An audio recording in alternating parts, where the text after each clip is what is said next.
Welcome to the Pursuit of Manliness podcast, where we are vigorously equipping men to pursue biblical manliness. Well, men, at this time, I want to welcome Mr. Kurt Ver Beek to the podcast. Kurt, thank you for making time to have this conversation today.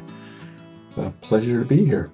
You know, as I was looking into who you are, you don't know who I am. You didn't even know I had a beard, for crying out loud. So we didn't know each other from Adam here just a moment ago. But one of the things I learned about you pretty quickly, and I'm sure we'll get into more of what's transpired since, is the bold move. 6 weeks after you get married, you and your wife are fixing on leaving the country. Now, I got to know, as a guy with daughters, if I hand my daughter over to a man to get married, 6 weeks later says, "Oh, by the way, we got our passports, we're gone."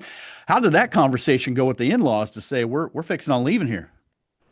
Well, that's a good question. Probably my wife was more excited than I was, so I didn't have to do much selling. Uh, but yeah, I think I have been blessed with a wife who is uh, all through this whole story, not only has accompanied me, but has challenged me. And often, I think, actually, my belief is that women are braver than men. We've seen it in ASJ lots of times, and I think braver in different ways. But yeah, my wife is fabulous. Well, amen. That's a great answer. So you moved to Costa Rica as missionaries. Is that your first missionary experience, or have you been on mission trips before? Yeah, so I'm 61, and back then people didn't fly on planes and go all over for short-term missions. So when we got hired to do it like a 2-year internship in Costa Rica, my wife had never been on a plane before, and I had only flown one time from Florida to Chicago.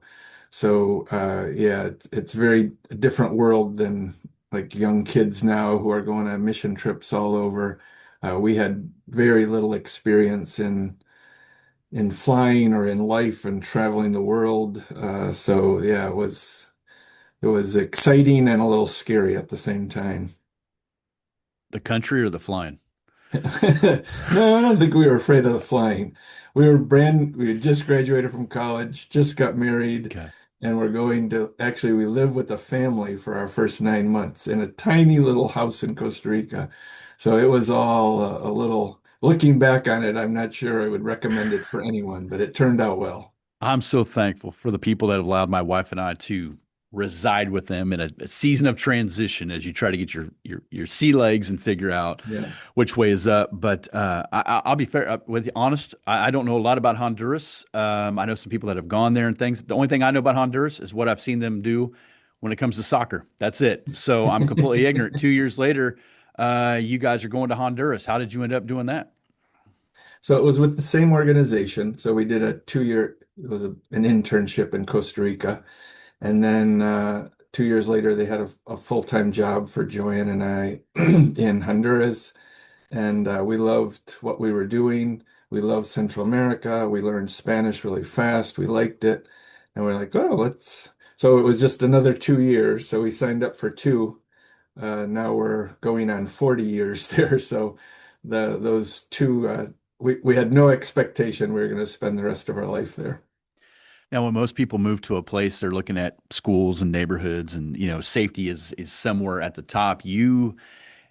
Whether you were looking for it or not, that is not where you ended up, right? Yeah, I mean, even the route to that was interesting. So we went to Costa Rica first, and that was considered like the safest country. Then we went to Honduras, which was considered less safe. We ended up living in a little bit of a lower class neighborhood, but it wasn't so dangerous. But then our best friend Carlos, who the book and I is about, the two of us, he moved up into what's considered one of the roughest. So Honduras is a rough country. Tegucigalpa is the capital, a rough city. And then he moved into one of the roughest neighborhoods in the whole city and started a school there. And we went and visited him a couple times, and he was really liking it. And so we were like, let's try this. Carlos is doing it with his kids and his wife. Let's just do it for a year. and that was our initial commitment. We moved up there for a year to see if we would like it. And now we've been there 25 years. And, some of that's the story of the book, really Carlos and I's friendship, and then coming to terms with the violence in our own neighborhood and trying to figure out what to do about that. So give me a picture here. You and your wife, you end up in Honduras. What are the first few days like, or the first few weeks like? How are you getting acclimated to where you live? Obviously, you have a burden for the gospel and trying to love on people, but they have to get to know you. You have to get to know them. There's a trust factor there. You got your friend Carlos, but what are those first few weeks like? Yes, so we our first 2 years we were in Costa Rica living with a family, learning Spanish. So I would say that was uh, hard but wonderful, and we learned Spanish well and quickly. So when we moved to Honduras, at least we could communicate. We lived with a family. We kind of knew learn a lot every day still about culture in Spanish, but we had a good foundation. So when we got to Honduras, we started, Joanne actually worked with 3 Christian organizations doing like community development work, kind of like World Vision is the easiest way to think about it. Not World Vision, but like that. And then I was working with 3 others, and that's where we met Carlos. Almost right away, became friends and starting to get to know him. And our work was like kind of traveling around, visiting projects with these 3, each of us with 3 different organizations. And that was also, we did that for 6 years, and it was beautiful. Honduran people, a lot of it in rural Honduras, really poor Honduras, uh, agriculture projects, health projects, literacy projects, a lot of it people helping themselves, their neighbors, small loans, micro enterprise. Um, yeah, that was a beautiful period. 6 years when you're 20 something sounds like a long time. So after 6 years, we're like, okay, we're done with this. When I look back on it, I kind of wish we would have done it longer. Well, let's talk about this. You founded ASJ. You mentioned Carlos a few times here. What is ASJ? How did you and Carlos get connected to doing this? And explain to us what it is. Mhm. So ASJ is in Spanish, it's the Association for a More Just Society, and we started it. So Carlos and Joanne and I had done 6 years helping poor people in local communities, and what we ended up figuring out fairly quickly is a lot of times the things that we were doing would get undone by sort of bigger level. So one of the farmer groups we helped had fixed up this piece of land and they had terraced it and it was beautiful. And then an army general came along and showed them papers that probably were newly signed that said that that was his property and that he was taking it over. So years of work to benefit an army general. We were helping people start small businesses, and one in our neighborhood was a pillow business, and the woman was doing very well, and so she hired 1 and 2. She ended up with 3 employees making pillows, making a good amount of money, and the gang showed up and said that she had to start paying them, and it ended up she started, but soon was paying them more than what she was making, and she just shut down the pillow business, or teenage girls who couldn't go to school because they were afraid of the gangs. So a lot of our community level work was undone by justice issues. And so Carlos, Joanne, and I just felt over those 6 years plus like a weight on our shoulders that somehow we weren't doing enough, or maybe that we weren't doing the right things.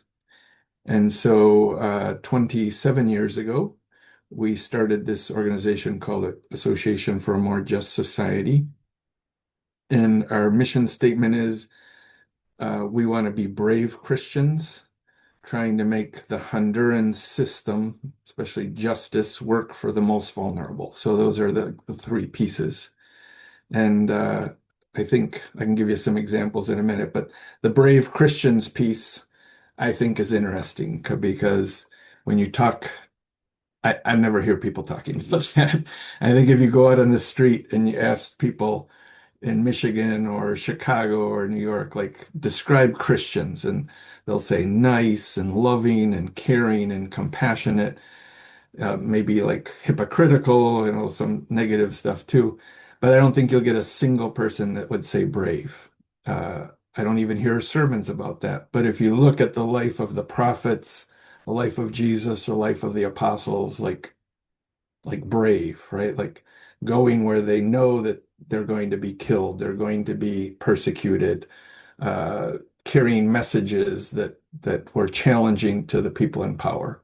So I think a big part of what ASJ is trying to do is call the church in Honduras, but also somewhat the church in the U.S. to reclaim this idea of brave Christians.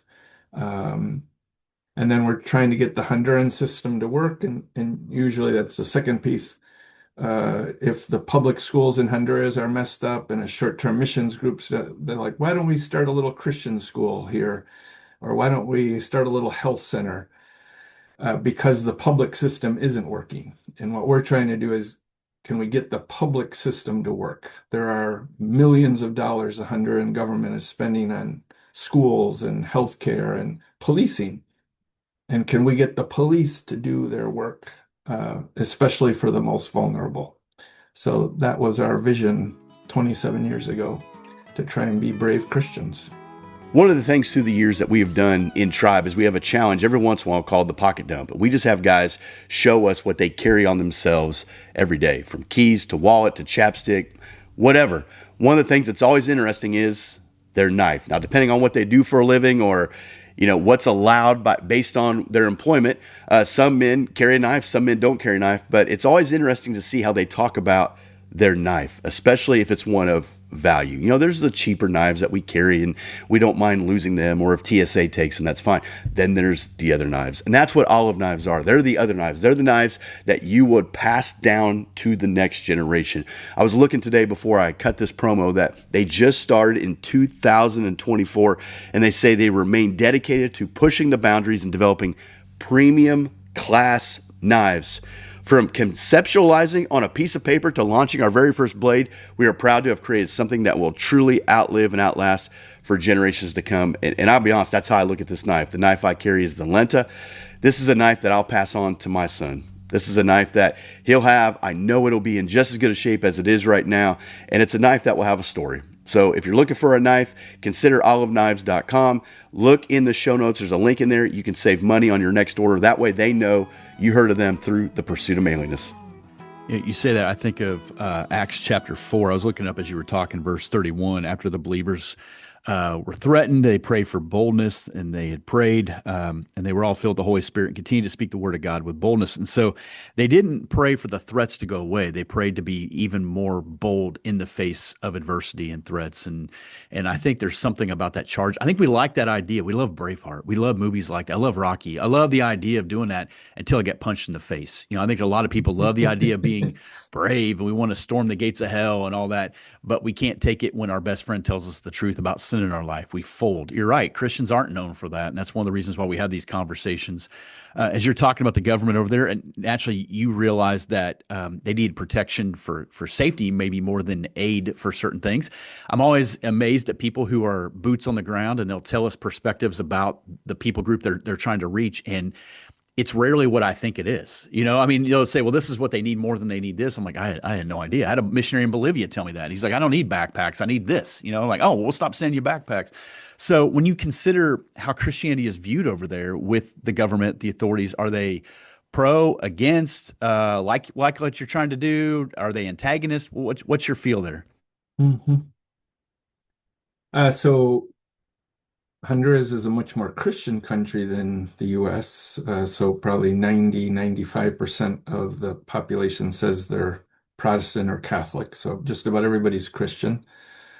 Just recently, the number of Protestants outstripped Catholics. So it's about 50% Protestant and about 40% Catholic. So everybody supposedly should be agreeing with what we're doing.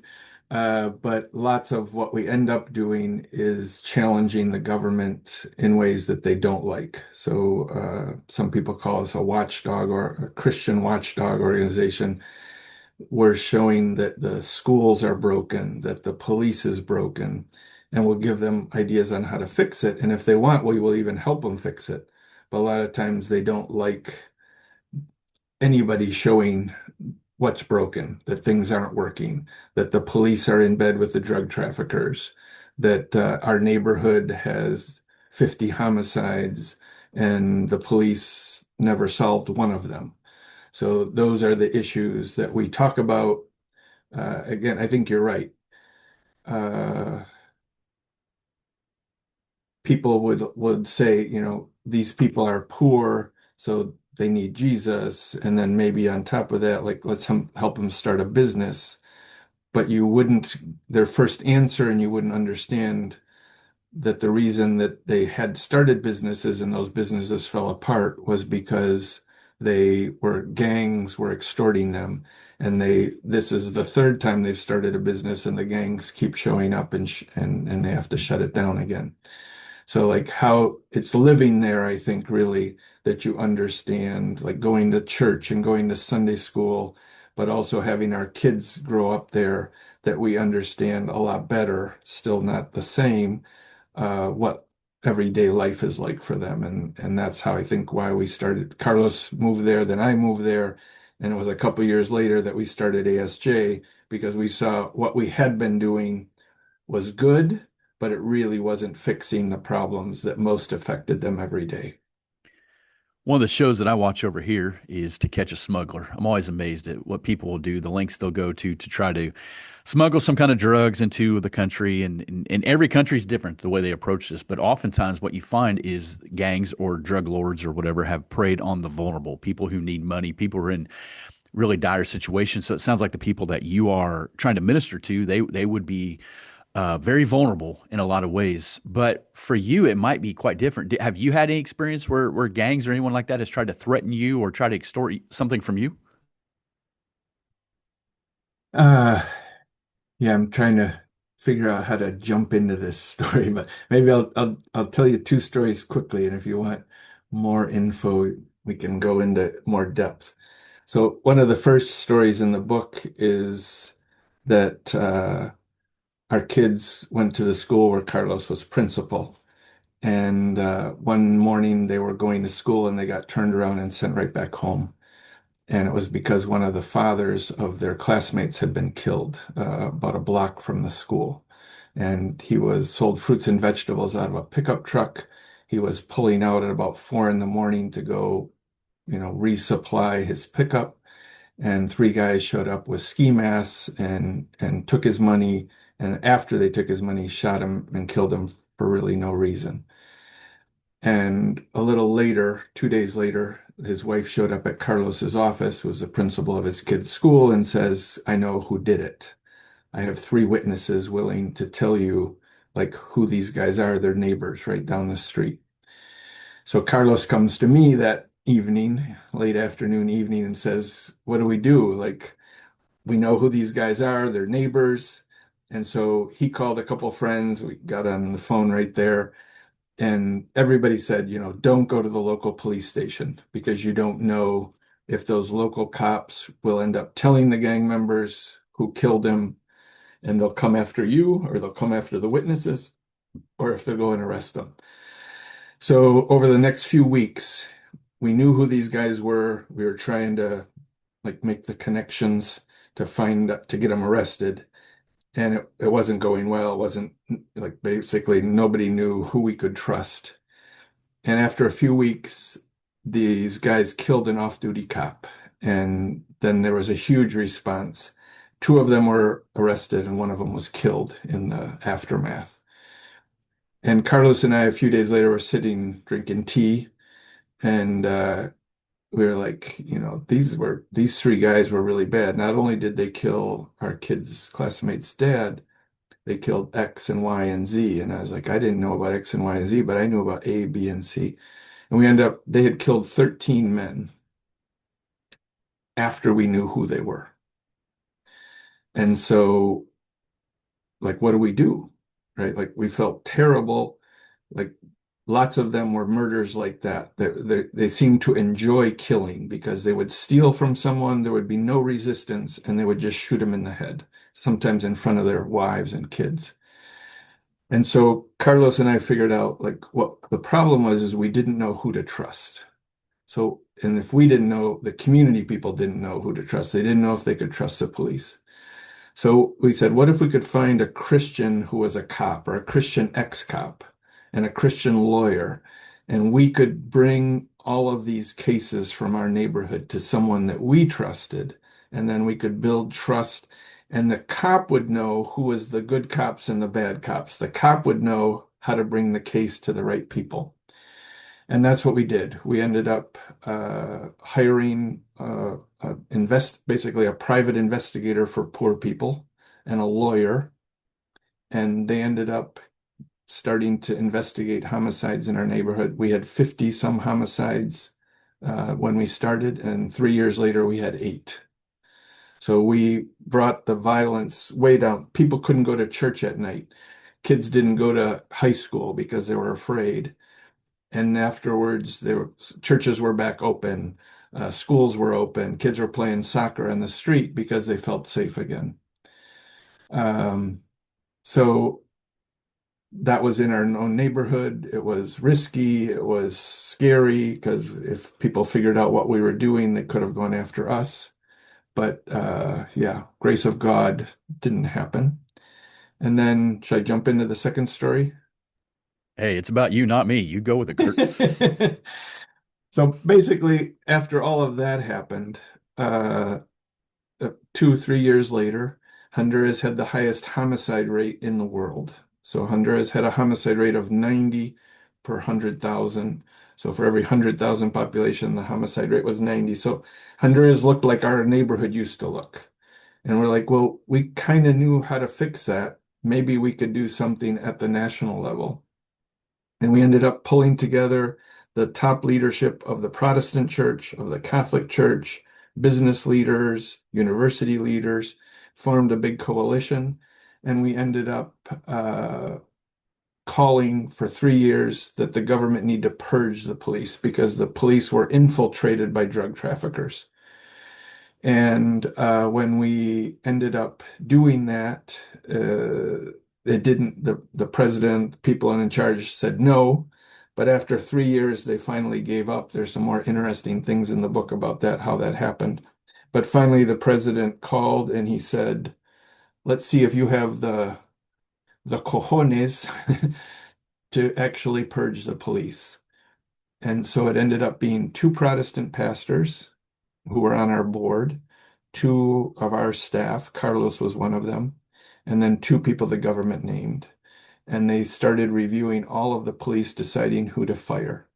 And in the first week, 2 weeks, I guess, they fired all 9 of the chief of police of the country. They started at the very top. And they went down and they ended up firing half of the police force. So 13,000 cops when it started, and they fired 6,000. And one of the pastors had an attempt on his life. 2 SUVs pulled up in front of his house with 6 guys with M16s jumped out and shot at him, his wife, his 2 bodyguards. One of his bodyguards was killed. One was shot 8 times. Carlos had multiple death threats. But in the end, they purged the police. And the homicide went down from 90. Last year, it was 22. So it's still very high, but it's a quarter of what it was. So I think like both of those examples at a neighborhood level and at the national level, examples of how we're trying to be brave Christians, making the system work and actually being successful at making our neighborhood safer, our country safer, and with pastors and Christian leaders at the forefront. Men, we've made it to August. That means we're back to school, just about back to football, and we are just about back to the men's retreat. I know it's August, but this is the last full month of promoting the men's retreat. And if I could be honest with you, I do not enjoy promoting things. I don't think I'm a great salesman. but I feel like I need to do it. There's always a guy who at the last minute hears about the retreat and says, hey, I want to be in on it. It's happened in Tribe for the last 8 years. There's always someone on the last day who just heard about it. So I want to keep talking about it. I want to let you know registration closes Sunday, September 14th. I am so glad when registration closes. Not that I don't want more guys coming to the retreat, just that the promotion period is over and we can get on with the retreat.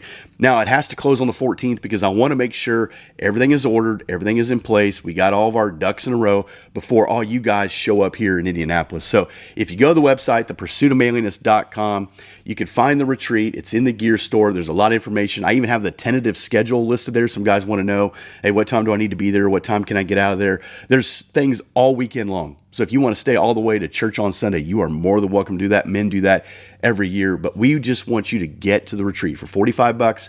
We're going to feed you. We get times of worship, study. You get a shirt. You're going to get more than $45 worth, I promise. The only hiccup is this.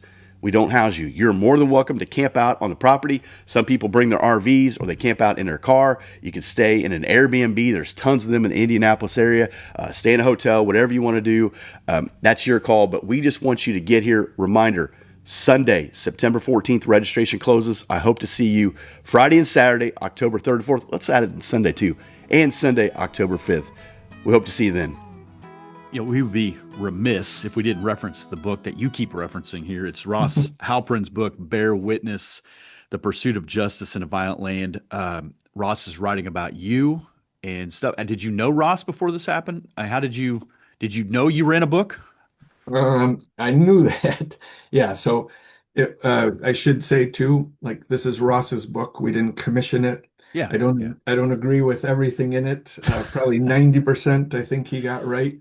I think it's a very good read. It reads as a novel, and it tells these stories in very interesting ways. But he heard me speak. He's not a Christian. He's raised Jewish, not practicing. So I think he had a lot to learn about like why we were doing what we were doing. But he spent 7 years just interviewing us and investigating all of the stuff that was happening in our neighborhood and the country. And the book came out in May, and yeah, I think people will like it.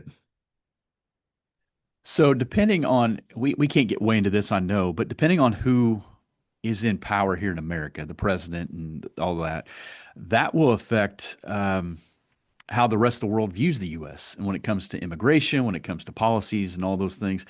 How have you seen the pendulum swing, in the last, let's say, 12 to 20 years? I mean, there's been a lot of change in America, in the U.S. Yeah, in the United States, of course, yes. And so how have you seen that change? That's a good question. So I won't start exactly answering your question, but I think I'll get there. First of all, I think like the immigration topic is interesting and probably interesting for your listeners as well. So we often say our work is trying to make Honduras better so people don't want to leave. Like that, if we can get the public schools working, we can get the public hospitals working, we can get the police to make neighborhoods safer, then people won't want to leave Honduras. And most people, probably 70–80% of the people who leave Honduras don't want to. They got their grandmas there, they got their moms, they got their kids there, and they leave either for economic reasons but oftentimes for a whole mix of things that they don't feel safe, that they and following up on that, I think the immigration system, everybody agrees, has been broken for 20 years. And it seems to me like it was just getting more and more broken. And right now, there were lots and lots of people in our neighborhood whose kids all left. And it makes me sad. It makes them sad as parents that their kids are living in the US or in Spain or in Canada or in Mexico because they want their kids around them, right? And they can't visit. So I think the current situation where kids are not leaving is good. It creates more pressure on us and on the Honduran government to fix things, and that's good. But I also think I'm hoping and praying that the Trump administration can actually fix the immigration system, and it isn't that hard. I think we do need workers.